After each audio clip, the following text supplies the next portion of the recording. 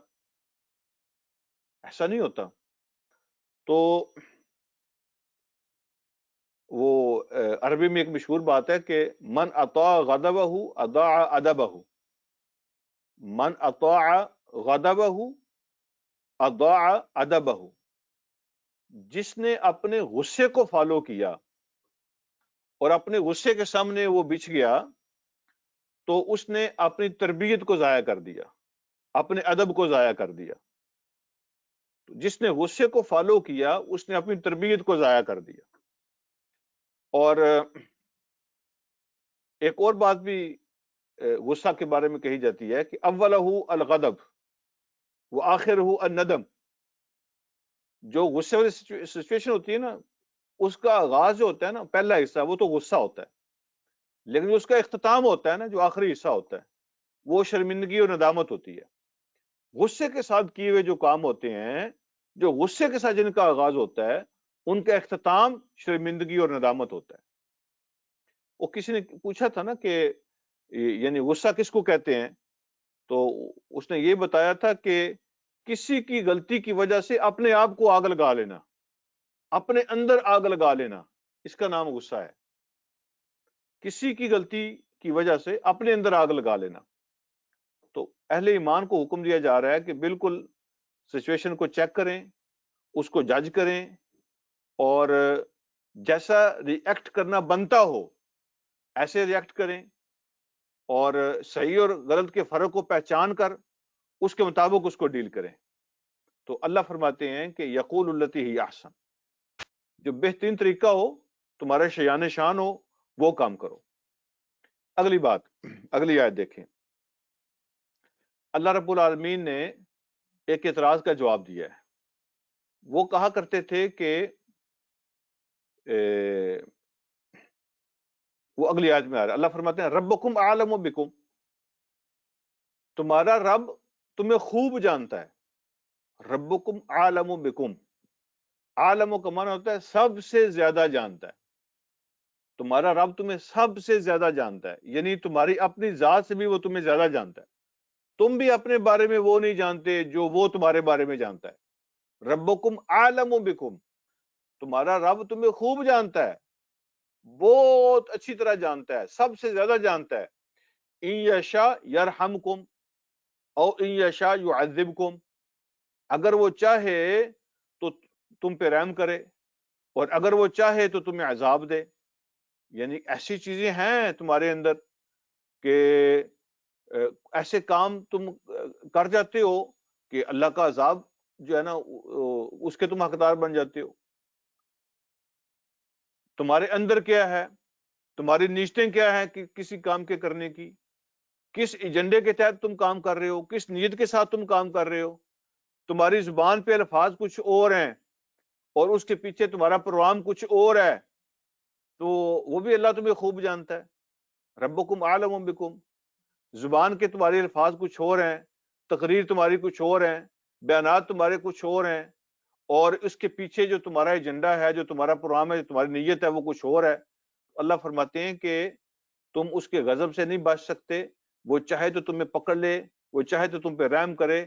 تو یہ اللہ رب العالمین تمہیں تمہاری نیتوں کے مطابق فیصلے کرتا ہے، تمہاری تقریروں کے مطابق نہیں۔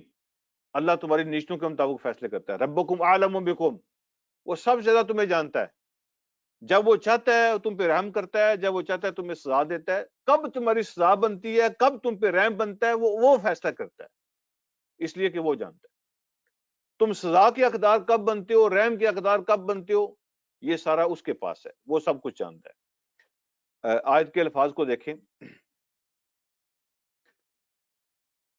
وَمَا أَرْسَلْنَاكَ عَلَيْهِمْ وَكِيلًا، اور حضور علیہ الصلوۃ والسلام کو تسلی دی۔ اللہ فرماتے وَمَا أَرْسَلْنَاكَ عَلَيْهِمْ وَكِيلًا، ہم نے نہیں بھیجا آپ کو ان لوگوں کے اوپر کوئی نگران بنا کر، جس کو آفیسر کہتے ہیں نا، تو ہم نے پولیس مین آپ کو بنا کر نہیں بھیجا، ہم نے آپ کو بائی فورس کو چیز منوانے والا بنا کر نہیں بھیجا۔ آپ کی ذمہ داری نہیں ہے کہ آپ زبردستی سے کچھ منوائیں، تو ہم نے بائی فورس کوئی کام آپ کے ذمہ نہیں لگایا کہ آپ نے یہ کروانا ہی کروانا ہے۔ وَمَا أَرْسَلْنَاكَ عَلَيْهِمْ وَكِيلًا، اور ہم نے نہیں بھیجا آپ کو ان کے اوپر کوئی نگران مقرر کر کے یا آفیسر مقرر کر کے۔ جو اگلی بات ہے نا، ان کا ایک اعتراض تھا، اس کا اللہ نے جواب دیا ہے۔ وہ کہا کرتے تھے کہ دیکھیں نا، یہ آپ جو ہیں بازاروں میں چلتے ہیں، لوگوں کے جھگڑوں میں آپ بیٹھے ہوتے ہیں، پریا پنچایت میں آپ بیٹھے ہوتے ہیں، آپ تجارت کر رہے ہوتے ہیں، آپ بزنس کر رہے ہوتے ہیں، تو یہ کیسا نبی ہے کہ جو کبھی کسی جھگڑے میں بیٹھا ہوتا ہے، کبھی کسی پنچایت میں بیٹھا ہوتا ہے، دنیا داری کے سارے کام آپ کرتے ہیں اور کہتے ہیں میں اللہ کا نبی ہوں؟ اور نبیوں کا کیا کام ہے دنیا داری کی چیزوں کے ساتھ؟ دنیا داری کی یہ بازاروں کے ساتھ، یہ تجارتوں کے ساتھ، یہ بزنس کے ساتھ، یہ لین دین کے معاملات کے ساتھ، یہ سیاسی چیزوں کے ساتھ نبیوں کا کیا کام ہے؟ یہ تو سب دنیا داری کے کام ہے۔ تو آپ کہتے ہیں میں نبی ہوں، تو اللہ نے دیکھا نہیں ہے کہ میں کس کو نبی بنا رہا ہوں؟ ایسے آدمی کو نبی بنا دیا اللہ پاک نے جو ساری دنیا داری کے دھندے کرتا پھرتا ہے اور کہتا ہے میں اللہ کا نبی ہوں۔ تو اللہ رب العالمین نے ان کی اس بات کا جواب دیا، اور بہت خوبصورت جواب دیا۔ اللہ فرماتے ہیں، جی سکرین کو ذرا سامنے لائیں، وَرَبُّكَ أَعْلَمُ بِمَنْ فِي السَّمَاوَاتِ وَالْأَرْضِ، وَرَبُّكَ أَعْلَمُ بِمَنْ فِي السَّمَاوَاتِ وَالْأَرْضِ، اور اے نبی آپ کا رب سب سے زیادہ جانتا ہے ان کو جو کچھ آسمانوں میں ہے اور جو زمین میں ہے۔ آسمانوں و زمین کی جتنی مخلوقات ہیں، آپ کا رب ان سب کو سب سے زیادہ جانتا ہے۔ یہ اللہ رب العالمین نے فیصلہ کرنا ہے۔ اللہ سب کچھ جانتے ہیں کہ کون کیا کر رہا ہے، کیا نہیں کر رہا، کس کو نبوت دینی ہے، کس کو نہیں دینی ہے، اور یہ فیصلے میں ان سے پوچھ کے نہیں کرتا۔ مجھے ان کی انسٹرکشن کی ضرورت نہیں ہے کہ میں جس کو نبی بنا رہا ہوں میں نے اس کو چیک بھی کیا ہے کہ نہیں کیا، وہ اس قابل بھی ہے کہ نہیں ہے۔ اللہ فرماتے ہیں ساری چیزوں کو ہم سب سے زیادہ جانتے ہیں۔ وَرَبُّكَ أَعْلَمُ بِمَنْ فِي السَّمَاوَاتِ وَالْأَرْضِ، صرف زمین کی بات نہیں ہے، اللہ آسمانوں میں بھی ہر چیز کو جانتے ہیں، زمین میں بھی جانتے ہیں۔ آپ کا رب ہر اس شخص کے بارے میں جانتا ہے، ہر اس چیز کے بارے میں جانتا ہے جو آسمانوں و زمین میں ہے۔ اور پھر اللہ فرماتے ہیں وَلَقَدْ فَضَّلْنَا بَعْضَ النَّبِيِّينَ عَلَىٰ بَعْضٍ وَآتَيْنَا دَاوُودَ زَبُورًا۔ یہ بات صحیح ہے کہ نبیوں میں سے ہم نے کسی کے درجات، اس کو فضیلت جو ہے نا وہ دوسروں کے مقابلے میں زیادہ دی ہے، کسی کو کم دی ہے۔ تو نبیوں کے اندر بھی درجہ بندی ہے، نبیوں کے اندر بھی درجہ بندی ہے۔ کسی کے ذمہ ہم نے بڑے کام لگائے، کسی کے ذمہ تھوڑے کام لگائے، کسی کو ہم نے بڑا درجہ دیا، کسی کو ہم نے کم درجہ دیا۔ تو نبیوں کے اندر بھی درجات ہیں۔ اور اللہ فرماتے ہیں آتینا داؤد زبورا، اور داؤد علیہ الصلوۃ والسلام وہ ایک بادشاہ تھے۔ اس سے بڑی دنیا داری کیا ہوگی؟ یعنی ایک آدمی بادشاہ چلاتا ہے، حکومت کرتا ہے، وہ تخت سنبھالتا ہے، پوری مملکت کے جو ہے نا وہ اپس اینڈ ڈاؤن کو سنبھالتا ہے۔ اس سے بڑی دنیا داری کیا ہوگی؟ لیکن اس کے باوجود ہم نے ان کو نبی بھی بنایا تھا اور ہم نے ان کو کتاب بھی دی تھی۔ تو وہ تمہیں نظر نہیں آتا؟ اس پہ تمہیں کوئی اعتراض نہیں ہوتا؟ اگر میرا نبی جو ہے وہ بازار میں جاتا ہے یا تجارت کرتا ہے یا پنچایت میں اوپریا میں جاتا ہے اور تمہیں اعتراض ہوتا ہے کہ یہ کیسا نبی ہے جی، دنیا داری کرتا ہے اور وہ کہتا ہے میں نبی ہوں۔ اللہ فرماتے ہیں کہ نبیوں کے ذمے ہم نے بہت سے کام لگائے، کہ کسی کے ذمے کم، کسی کے ذمے زیادہ، اور سب سے بڑی دنیا داری تو بادشاہت ہے، اور داؤد علیہ الصلوۃ والسلام تو بادشاہ تھے، اس کے باوجود ہم نے ان کو نبی بنایا اور ان کو ہم نے کتاب بھی عطا فرمائی۔ تو یہ جو چیزیں ہیں یہ اللہ کے فیصلے کرنے کے ہیں، اور وہ سب سے بہتر جانتا ہے کس کے ذمے کیا کام لگانا ہے۔ لہٰذا جیسے ہوتا ہے نا آج کل کے زمانے میں کہتے ہیں کہ یہ داڑھی والا جو ہے اس کا کیا کام ہے سیاست کرے، داڑھی والوں کا کیا کام سیاست کرنا، یہ تو دنیا داری کے کام ہے۔ تو وہ کہتے تھے کہ یہ بازاروں میں جانے والا، یہ بزنس کرنے والا، یہ لوگوں کی جو ہے جھگڑوں میں بیٹھنے والا، یہ سیاسی جو ہے نا یہ پنچایت میں بیٹھنے والا آدمی جو ہے یہ اللہ کا نبی کیسے ہو سکتا ہے؟ تو داڑھی والوں کا کیا کام سیاست کے ساتھ؟ اللہ نے اس کا جواب دیا کہ اللہ اپنے کام جس سے چاہتا ہے وہ ہر کسی کو بہتر جانتا ہے، جس سے چاہتا ہے وہ اپنے کام لیتا ہے۔ نبیوں میں سے کسی کو ہم نے زیادہ کام دیے، کسی کو ہم نے کم کام دیے، اور داؤد علیہ الصلوۃ والسلام بادشاہ تھے، ہم نے ان کو زبور عطا کی اور ہم نے ان کو نبی بنایا۔ اگلی بات اللہ فرماتے ہیں قُلِ ادْعُوا الَّذِينَ زَعَمْتُم مِّن دُونِهِ فَلَا يَمْلِكُونَ كَشْفَ الضُّرِّ عَنكُمْ وَلَا تَحْوِيلًا۔ تو توحید کی یہاں دعوت اللہ نے دی ہے، ان سے کہہ دیں کہ ان کو بلاؤ، ذرا ان کو پکارو، ان کو بلاؤ جن کے بارے میں تم سمجھتے ہو کہ اللہ کے مقابلے میں وہ تمہارے الہ ہیں،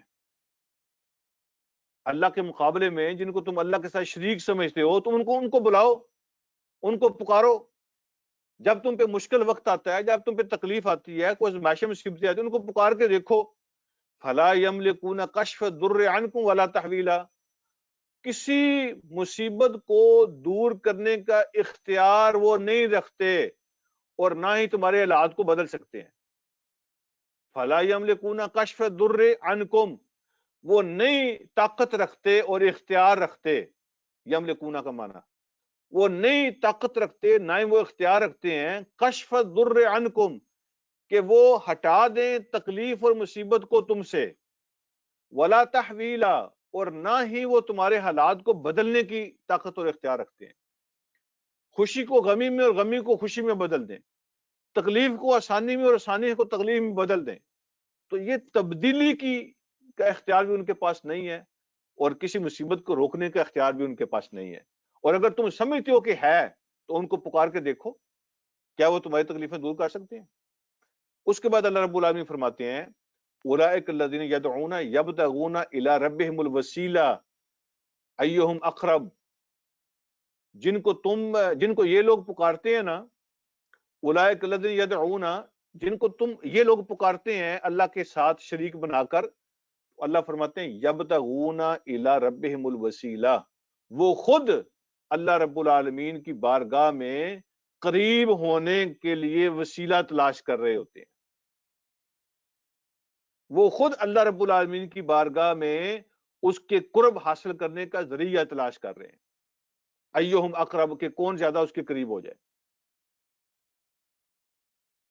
تو یہاں پہ میں ایک نقطہ جو آپ سے شیئر کرنا چاہتا ہوں وہ یہ ہے کہ اولئک الذین یدعون، وہ جن کو یہ پکارتے ہیں اللہ کے مقابلے میں، جن کو یہ پکارتے ہیں یبتغون الی ربہم الوسیلہ، وہ خود اللہ رب العالمین کی بارگاہ میں قرب حاصل کرنے کا ذریعہ تلاش کر رہے ہوتے ہیں۔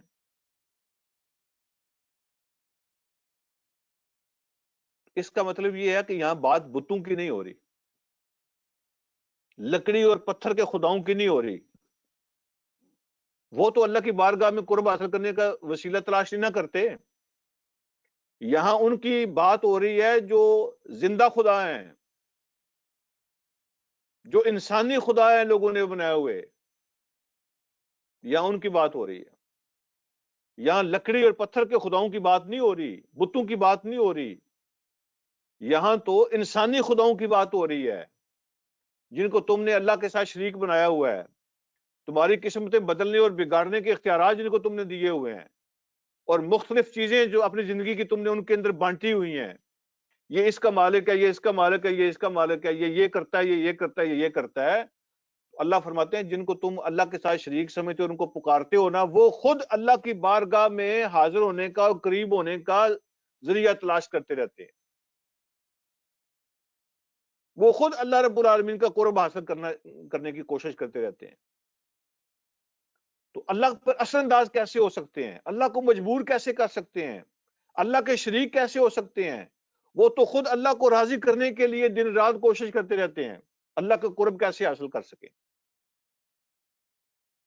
ایک بات تو یہاں یہ ہے کہ یہ جو انسانی خدا ہیں ان کی بات ہو رہی ہے، لکڑی اور پتھر کے خداؤں کی بات نہیں ہو رہی۔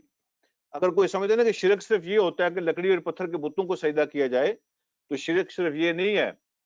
انسانی جو خدا بنے ہوتے ہیں ان کو اختیارات دے دینا، اپنی زندگی کے حلال حرام کے فیصلے کریں، صحیح غلط کے فیصلے کریں، اور وہ میری زندگی کے خدا بن جائیں، تو یہ ان کی بات ہو رہی ہے۔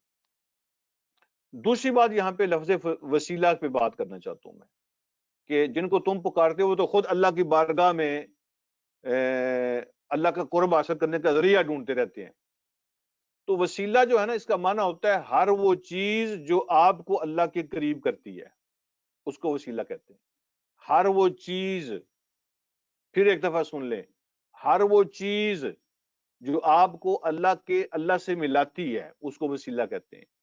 یہ بھی وصل سے ہے۔ وصل جو ہے نا، دو طرح استعمال ہوتا ہے۔ ایک ہوتا ہے سواد کے ساتھ، ٹھیک ہے، جس طرح شعر و شاعری میں استعمال ہوتے ہیں ہجر اور وصل، تو ایک سواد کے ساتھ ہے، اس کا بھی معنی جوڑنا ہوتا ہے، اور ایک وصل سین کے ساتھ ہے، اس کا معنی بھی جوڑنا ہوتا ہے۔ دونوں کا ایک ہی معنی ہے، جوڑنا، قریب کرنا۔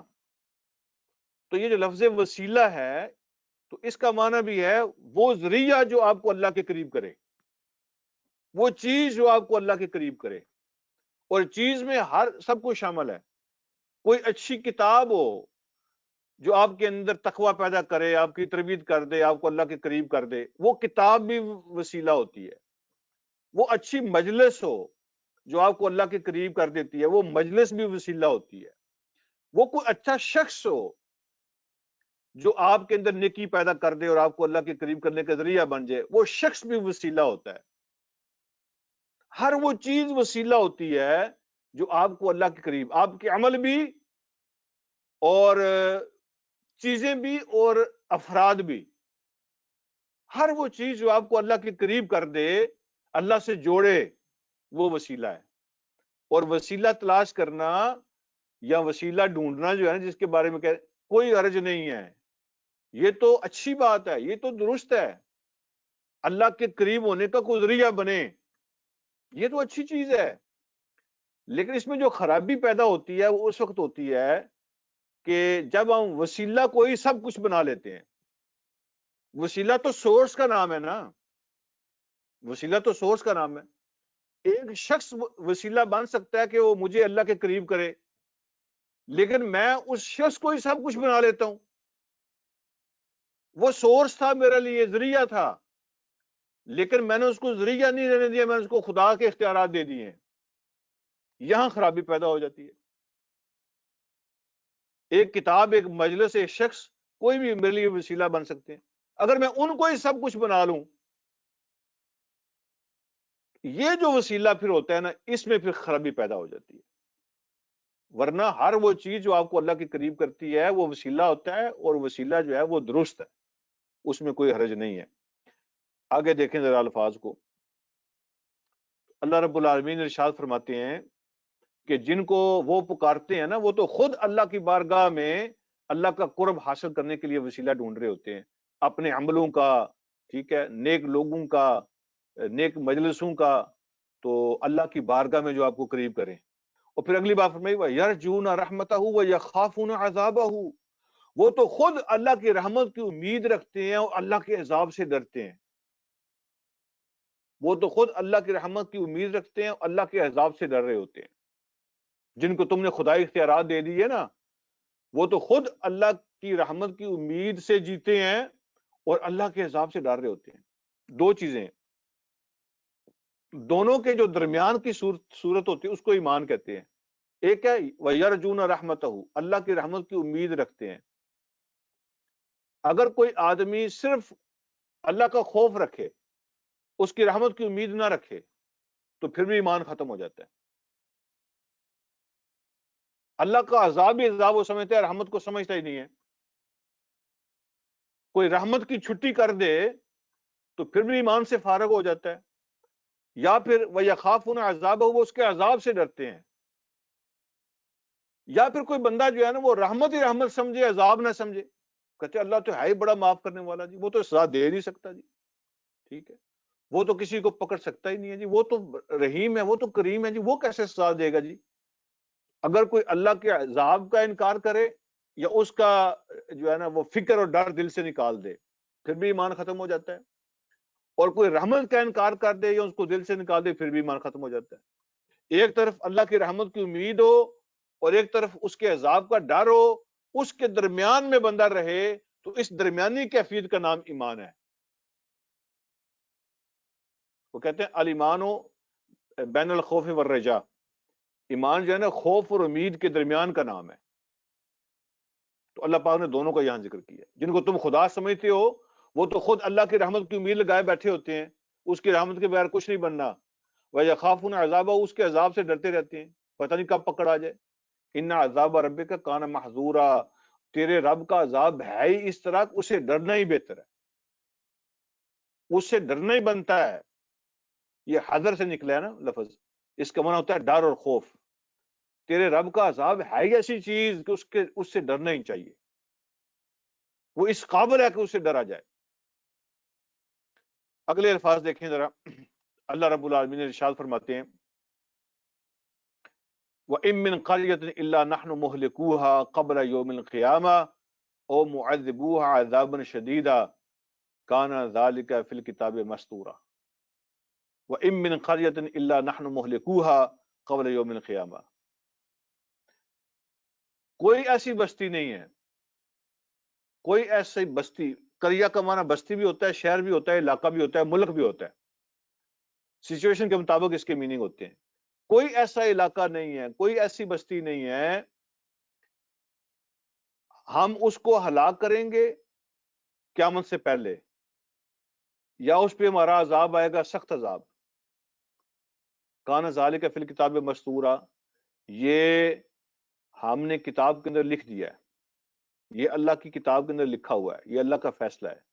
کوئی ایسی بستی نہیں ہے، کوئی ایسی بستی نہیں ہے جن کو ہم ہلاک نہ کریں قیامت سے پہلے پہلے، یا ان پر ہمارا عذاب نہ آئے. یہ کتاب لکھا ہوا ہے اللہ کی کتاب کے اندر. نافرمان لوگوں کی بستی، اللہ سے پھرے ہوئے لوگوں کی بستی، اللہ کا انکار کرنے والوں کی بستی، ایسا کوئی علاقہ نہیں ہے جو اللہ کی پکڑ سے بچ جائے، وہ اللہ سے چھپ جائے. یا تو قیامت سے پہلے پہلے اللہ رب العالمین کو برباد کرے گا، یا پھر اللہ رب العالمین کا عذاب ان پہ آئے گا. عذاب کی کئی صورتیں ہو سکتی ہیں، انسانوں کے ذریعے بھی آ سکتا ہے، اہل ایمان کے ذریعے بھی آ سکتا ہے، آسمانوں سے بھی آ سکتا ہے. تو اللہ کا عذاب ان پہ آئے گا، سخت عذاب، یا پھر اللہ رب العالمین ان کو آسمانی یا قدرتی آفتوں کے ذریعے سے اللہ ان کو ہلاک کر دیں گے. ان پہ اللہ رب العالمین کا عذاب آئے گا. یہ اللہ کی کتاب میں لکھا ہوا ہے، یعنی یہ طے شدہ قانون ہے. اللہ رب العالمین یہ طے شدہ ہے کہ قیامت سے پہلے پہلے ایسے لوگوں پر اللہ کی پکڑ آنی ہے اور اللہ رب العالمین کو پکڑیں گے. اگلی بات، وَمَا مَنَعَنَا أَن نُرْسِلَ بِالْآيَاتِ إِلَّا أَن كَذَّبَ بِهَا الْأَوَّلُونَ. وَمَا مَنَعَنَا إِلَّا أَن نُرْسِلَ بِالْآيَاتِ إِلَّا أَن كَذَّبَ بِهَا الْأَوَّلُونَ، اور نہیں روکا ہمیں کسی چیز نے کہ ہم بھیجیں اپنی نشانیاں لوگوں کی طرف، سوائے ایک چیز کے، سوائے ایک چیز کے. جو لوگ منہ مانگتے ہیں نا، کوئی بھی بستی، کوئی شخص اللہ رب العالمین کی طرف سے کوئی نشانی مانگتا ہے تو ہم اس کو دے سکتے ہیں. اگر ہم نہیں دکھا رہے تو اس کی ایک وجہ ہے، اس کی ایک وجہ اللہ فرماتے ہیں وہ اللہ رب العالمین کی مہربانی سمجھے. کوئی نشانی کوئی مانگے، کوئی معجزہ مانگے تو اللہ فرماتے ہیں ہم اس کی منہ مانگی بات پوری کر سکتے ہیں. کوئی کہے نا کہ میں اسلام کو دین مان لوں گا اگر یہ ہو جائے، مجھے یہ چیز دکھا دیں. میں رب کو رب مان لوں گا، مجھے یہ دکھا دو. میں فلاں نبی کو نبی مان لوں گا، میرے سامنے یہ چیز پیش کر دو. اللہ فرماتے ہیں ہم ہر بندے کو جو نشانی مانگتا ہے دکھا سکتے ہیں. صرف ایک بات ہے جس کی وجہ سے ہم نہیں دکھا رہے، ہر بندے کی منہ مانگی جو نشانی، اس کی وجہ یہ ہے کہ ہم رحم کر رہے ہیں تمہارے اوپر. پہلے لوگوں نے جب بھی ڈیمانڈ کی تھی نا تو اللہ رب العالمین جب ان کی ڈیمانڈ پوری کی اور انہوں نے نہیں مانا تو اللہ نے برباد کر دیا. تو اب بھی اگر کوئی ڈیمانڈ کرتا ہے تو ہم پوری کر سکتے ہیں، لیکن اگر وہ پھر بھی نہیں مانے گا تو اس کو بربادی کے لیے تیار ہونا چاہیے. اللہ یہ نہیں ہے کہ ڈیمانڈ نہیں پوری کر سکتے، اللہ ہر کسی کی ڈیمانڈ پوری کر سکتے ہیں، لیکن اللہ رب العالمین صرف ایک وجہ سے وہ رحم کرتے ہیں کہ تم پکڑ میں آ جاؤ گے، جس نے انکار کیا پھر وہ بچ نہیں سکے گا۔ منہ مانگی نشانی دیکھنے کے بعد کوئی انکار کرے گا تو پھر اس کے لیے رحم کی کوئی گنجائش نہیں ہے۔ آج کو دیکھیں، اللہ رب العالمین ارشاد فرماتے ہیں وَمَا مَنَعَنَا أَن نُرْسِلَ بِالْآيَاتِ، کوئی چیز ہمیں نہیں روکتی کہ ہم دکھا دیں، بھیج دیں اپنی نشانیاں، الا سوائے اس چیز کے ان کذب بها الاولون، کہ پہلے لوگ ان چیزوں کو دیکھنے کے بعد بھی جھٹلا چکے ہیں۔ ایک ہی بات ہے کہ پہلے لوگ جنہوں نے مانگی تھی نشانیاں دیکھنے کے بعد ان کو جھٹلا چکے ہیں، تو پھر وہ برباد ہو گئے۔ آج اگر یہ امت بھی نشانیاں مانگتی ہیں تو ہم دکھا سکتے ہیں، لیکن اگر ہم نہیں دکھا رہے تو ان پہ رحم کر رہے ہیں کہ اگر یہ دیکھنے کے بعد بھی نہیں مانیں گے تو پھر بچ نہیں پائیں گے۔ پھر اللہ نے کچھ مثالیں پیش کی ہیں، آیت کے الفاظ کو دیکھیں، اللہ نے پھر کچھ مثالیں پیش کی ہیں، انہوں نے بھی نشانیاں مانگی تھی، اللہ فرماتے ہیں اس کے بعد انکار کیا تھا، ہم نے برباد کر دیا۔ ایک دفعہ پھر تھوڑے سے یہ ٹرکی الفاظ ہیں نا، محسوس ہوتے ہیں، تو آپ اس کو غور سے دیکھیں۔ وَمَا مَنَعَنَا، کسی چیز نے ہمیں نہیں روکا ہوا، ان نرسل بالآیات، کہ ہم دکھا دیں اور بھیج دیں اپنی نشانیاں جو تم مانگتے ہو، الا سوائے ایک چیز کے، کسی نے روکا ہوا ہے، ان کذب بها الاولون، کہ پہلے لوگوں نے نشانیاں دیکھنے کے بعد ان کو جھٹلا دیا تھا۔ وآتینا ثمود الناقۃ مبصرۃ، اور مثال کے طور پہ اللہ فرماتے ہیں اور ہم نے دکھائی تھی قوم سمود کو بھی اونٹنی کی نشانی، مبصرۃ، ان کی آنکھوں کے سامنے، کھلی کھلی آنکھوں کے سامنے۔ انہوں نے کہا تھا کہ اس چٹان سے، پہاڑ سے اونٹنی نکل کے آ جائے اس طرح کی، اتنی عمر کی، تو ہم صالح علیہ السلام کو مان لیں گے۔ تو ان کی ڈیمانڈ کے مطابق پہاڑ سے اونٹنی نکل کے آ گئی تھی ان کی آنکھوں کے سامنے۔ اللہ فرماتے ہیں فَظَلَمُوا بِهَا، پھر انہوں نے ہماری اس نشانی کے ساتھ زیادتی کی، اسے قتل کر دیا۔ وَمَا نُرْسِلَ بِالْآيَاتِ إِلَّا تَخْفِيفًا، اور ہم نہیں بھیجتے نشانیاں اس طرح کی سوائے اس کے کہ لوگوں کو ڈرانے کے لیے۔ یہ ہمارے جو معجزات ہوتے ہیں نا، یہ مذاق نہیں ہوتے، تو پھر ہم لوگوں کو پھر ساتھ ہی دھمکی بھی دیتے ہیں، نہیں مانو گے تو برباد ہو جاؤ گے۔ تو ہم نے قوم سمود کو بھی اونٹنی کی نشانی دی تھی، ان کی آنکھوں کے سامنے آئی تھی، دیکھتے دیکھتے، فَظَلَمُوا بِهَا، انہوں نے زیادتی کر دی۔ وَمَا نُرْسِلُ بِالْآيَاتِ إِلَّا تَخْفِيفًا، اور جو کچھ بھی نشانیاں ہم بیچتے ہیں ان کا اور کوئی مقصد نہیں ہوتا سوائے ڈرانے کے، کہ تمہارے اندر ڈر پیدا ہو جائے، خوف پیدا ہو جائے۔ اور پھر اختتام پہ اللہ رب العالمین ارشاد فرماتے ہیں وَإِذْ قُلْنَا لَكَ إِنَّ رَبَّكَ أَحَاطَ بِالنَّاسِ، یاد کرو وہ وقت جب ہم نے آپ سے کہہ دیا تھا، اے نبی، جب ہم نے آپ سے کہہ دیا تھا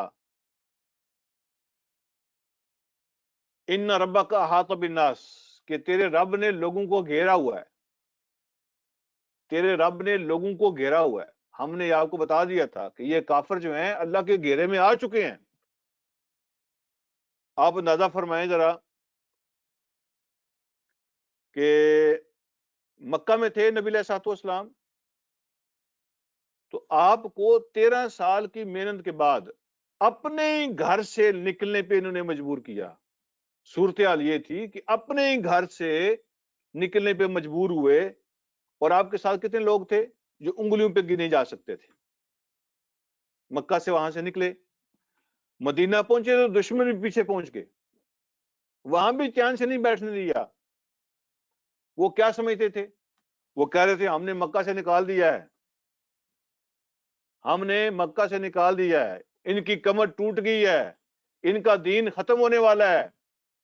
جب مدینہ پہنچے تو یہ ظالم وہاں پہنچ گئے، یہودیوں سے معاہدے کر، ٹھیک ہے، وہاں سے قبائل سے معاہدے کر، دائیں بائیں سے پورے عرب سے فوجوں کو اکٹھا کر، وہ کہتے تھے ہم نے یہاں بھی ان کی اینٹ سے اینٹ بجا دیں گے، یہ دین نہیں بچ سکتا، یہ آگے نہیں بڑھ سکتے، یہ ختم۔ اور مدینے کے 10 سالوں میں آپ اندازہ کریں کہ 70 جنگیں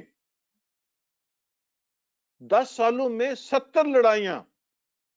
خالہ جی کا گھر نہیں ہے، نام لینا آسان ہے. 10 سالوں میں 70 جنگیں، بلکہ اس کو 10 بھی نہ کہیں، یعنی پہلا سال تو ہے نا مدینہ میں، تو وہ تو پہرے دیتے ہوئے گزر گیا تھا. ٹھیک ہے، پہلا سال تو پہرے دیتے ہوئے گزرا تھا. غزوہ بدر دوسرے سال میں ہوئی تھی، تو آپ 9 سال کر لیں، لیکن مدینے کے ٹوٹل پیریڈ جو ہے وہ 10 سال ہے. تو 10 سالوں میں 70 جنگیں. آپ ذرا تقسیم کر کے دیکھیں کہ ایک سال میں کتنی جنگیں بنتی ہیں. حیران ہو جاتا ہے بندہ. اتنی جنگیں لڑنے کے بعد بھی، اتنی کوششیں کرنے کے بعد بھی، وہ ہر روز یہی سمجھتے تھے کہ صبح ختم، یہ جو نیا دین ہے نا بس صبح ختم کر دیں گے. ہر روز وہ یہی سوچتے تھے کہ اب ختم کہ تب ختم. لیکن وہ دین ہر روز ایک نئی طاقت اور نئی حقیقت بن کے سامنے آتا تھا. ایک نئی طاقت اور نئی حقیقت بن کے سامنے آتا تھا. کیا انہوں نے اسلام کو ختم کر لیا؟ انہوں نے یہ چیز کو روک لیا؟ نہیں روک سکے. ہر روز ایک نئی حقیقت بن کے ابھرتا تھا، بڑھتا گیا بڑھتا گیا بڑھتا گیا. مٹانے والے مٹ گئے، یہ پھیلتا گیا. اس وقت بھی اللہ کا یہی پیغام ہے اور آج بھی اللہ کا یہی پیغام ہے. یہ دین اللہ کا ہے، اللہ نے بھیجا ہے، قیامت تک کے لیے ہے. اور اللہ فرما رہے ہیں کہ یہ ہمارا وعدہ ہے کہ ہم نے لوگوں کو گھیرا ہوا ہے، وہ ہمارے گھیرے کو توڑ نہیں سکتے. آزمائشیں تو آتی رہتی ہیں نا، اللہ کے گھیرے کو توڑ نہیں سکتے. اللہ فرماتے ہیں وَإِذْ قُلْنَا لَكَ، اے نبی جب ہم نے آپ سے وعدہ کر لیا تھا، ہم نے آپ کو بتا دیا تھا، ان ربک احاط بالناس، کہ یقیناً تیرا رب لوگوں کا احاطہ کیے ہوئے ہے، لوگوں کو گھیرے ہوئے ہے. یہ اللہ کا گھیرا توڑ کے نہیں جا سکتے. پھر اللہ رب العالمین نے اشارہ فرمایا وَمَا جَعَلْنَا الرُّؤْيَا الَّتِي أَرَيْنَاكَ إِلَّا فِتْنَةً لِلنَّاسِ، اور وہ جو کچھ ہم نے آپ کو دکھایا تھا، ہم نے اس کو نہیں بنایا تھا مگر لوگوں کے لیے ایک آزمائش کا ذریعہ. یہ جو واقعہ معراج ہوا تھا نا اس کی طرف اشارہ ہے. تو آپ لفظی ترجمہ دیکھیں، آپ کو پھر جلدی سمجھ آئے گی. وَمَا جَعَلْنَا الرُّؤْيَا، اور نہیں بنایا ہم نے اس دکھانے کو، الَّتِي أَرَيْنَاكَ، وہ جو ہم نے آپ کو دکھایا تھا، الا سوائے اس کے، فتنۃ للناس، لوگوں کے آزمانے کا ذریعہ، لوگوں کے لیے فتنہ اور آزمائش. وہ جو ہم نے آپ کو دکھایا تھا، جو کچھ آپ کو دکھایا تھا، اس دکھانے کو ہم نے لوگوں کے لیے آزمائش بنا دیا. یہاں رویا کا مطلب خواب نہیں ہے. یہ نہ سمجھنا کہ یہاں خواب ہے. کچھ لوگوں نے کہا نا کہ جیسے جو واقعہ معراج ہے وہ تو خواب میں پیش آیا تھا. تو یہاں رویا کا مطلب خواب نہیں ہے، یہاں رویا کا مطلب دکھانا ہے اور دیکھنا ہے. اگر وہ خواب ہو تو پھر تو کسی کو اعتراض ہی نہیں ہو سکتا نا. مکہ والوں نے جو طوفان بدتمیزی اٹھایا تھا واقعہ معراج کے بارے میں، اور جو تالیاں بجائی تھی، جو مذاق اڑایا تھا، وہ کوئی خواب کا مذاق تو نہیں نہ ہو سکتا.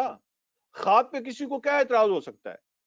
کوئی کہے جی میں نے خواب میں ہر روز خواب میں امریکہ جاتا ہوں مثلا، اور میں ہر روز خواب میں پوری دنیا کا چکر لگاتا ہوں، میں ہر روز خواب میں آسمان پہ جاتا ہوں. تو بھائی خواب میں کیا اعتراض ہو سکتا ہے؟ خواب میں تو کچھ بھی ہو سکتا ہے.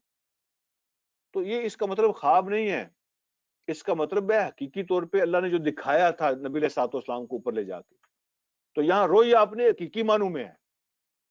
تو وہ جو کچھ ہم نے آپ کو دکھایا تھا، اس دکھانے کو ہم نے لوگوں کی آزمائش کا ذریعہ بنایا تھا. ہم چیک کرنا چاہتے تھے کہ اس طرح کی بات سن کر بھی کون آپ کے پیچھے چلتا ہے اور کون انکار کر دیتا ہے. تو اللہ کی آزمائش کے کئی طریقے ہوتے ہیں، اس کی کئی فارم ہوتی ہیں، تو کئی صورتیں ہوتی ہیں. تو یہ اللہ کی طرف سے آزمائش کی صورت تھی. تو اللہ فرماتے ہیں ایک آزمائش تو یہ تھی نا جو واقعہ معراج ہم نے جو دکھایا، آپ کو دکھایا، اور آپ نے اگر لوگوں کو بتایا کہ میں وہاں گیا تھا، میں نے یہ دیکھا، میں نے وہ دیکھا. تو اس کو ہم نے لوگوں کے لیے آزمائش بنایا. کچھ جو کچے پکے لوگ تھے نا وہ کہنا یہ قریش والے صحیح کہتے تھے، یہ تو عجیب عجیب باتیں کرتے ہیں. تو کچھ لوگ ایسے ان کا ایمان مضبوط ہوا. تو اللہ فرماتے ہیں ہم نے اس کو لوگوں کے لیے آزمائش کا ذریعہ بنایا تھا. اور ایک اور چیز جو لوگوں کے لیے آزمائش بنائی وہ کیا تھی؟ وَالشَّجَرَةِ الْمَلْعُونَةَ فِي الْقُرْآنِ، اور وہ درخت بھی ہم نے اس کو آزمائش کا ذریعہ بنا دیا ہے جو لعنت کی نشانی ہے. وَالشَّجَرَةِ الْمَلْعُونَةَ کا معنی ہے وہ لعنت کی نشانی والا درخت، وہ جو لعنت کا ذریعہ بنے گا، وہ جو لعنت کا سورس بنے گا، وہ درخت بھی ہم نے آزمائش بنایا ہے فی القرآن، جس کا ذکر قرآن میں موجود ہے. وہ کون سا درخت ہے جس کا ذکر قرآن میں موجود ہے؟ اور اللہ پاک نے اس کو فرمایا کہ وہ لعنت کا سورس ہے اور وہ بھی ہم نے آزمائش بنا دیا ہے. وہ ہے زقوم کا درخت. اللہ فرماتے ہیں جہنم کی آگ کے نچلے حصے میں ایک درخت پیدا ہوگا اور جہنمی اس کو کھائیں گے. تو جب یہ آیت اتری نا تو کہتے دیکھو جی شعلے ہوں گے بڑکتے ہوئے آگ کے، اور کہتے ہیں اس کے اندر ایک درخت ہوگا. لو جی نئی گل سن لو جی.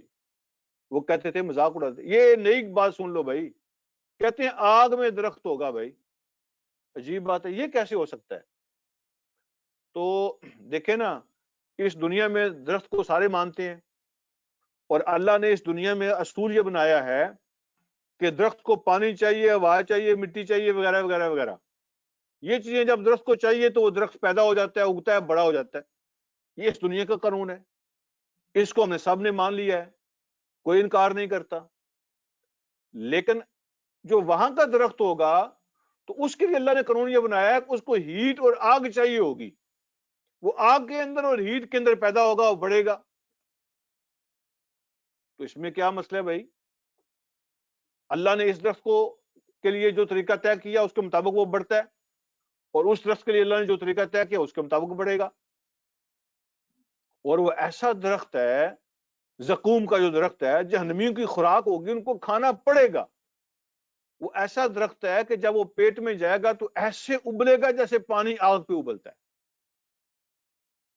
جیسے پانی آگ پہ ابلتا ہے نا، وہ اندر ایسے ہر چیز کو ابالے گا، ایسا وہ زہر ہوگا اس کے اندر، اور جہنمیوں کی خوراک ہوگا وہ. اللہ فرماتے ہیں جب ہم نے اس آگ میں اس درخت کا ذکر کیا نا تو وہ بھی ایک آزمائش بن گیا ان کے لیے. تو وہ بھی ہم نے آزمانے کے لیے کیا. اللہ کسی بھی بات سے آزما سکتے ہیں. تو واقعہ معراج کو بھی اللہ فرماتے ہیں جو کچھ ہم نے آپ کو دکھایا اس کو بھی آزمائش کا ذریعہ بنا دیا، اور اس درخت کو بھی آزمائش کا ذریعہ بنایا جس کا ذکر ہم نے قرآن میں کیا. اور وہ درخت جو لعنتی ہے اور وہ لعنت کا ذریعہ ہے، کیونکہ جہنمیوں کی خوراک ہے اور جہنمیوں کی سزا کا ذریعہ ہوگا. اس لیے اللہ نے فرمایا رحمت اس کے اندر نہیں ہوگی، لعنت ہی لعنت ہوگی. اور آخری بات اللہ فرماتے ہیں وَنُخَوِّفُهُمْ، ہم ان کو ڈرا رہے ہیں، ہم ان کو ڈرا رہے ہیں. فَمَا يَزِيدُهُمْ إِلَّا طُغْيَانًا كَبِيرًا، لیکن ڈرانے کے باوجود ان کے اندر بہت بڑی سرکشی کے علاوہ کسی چیز کا اضافہ نہیں ہو رہا.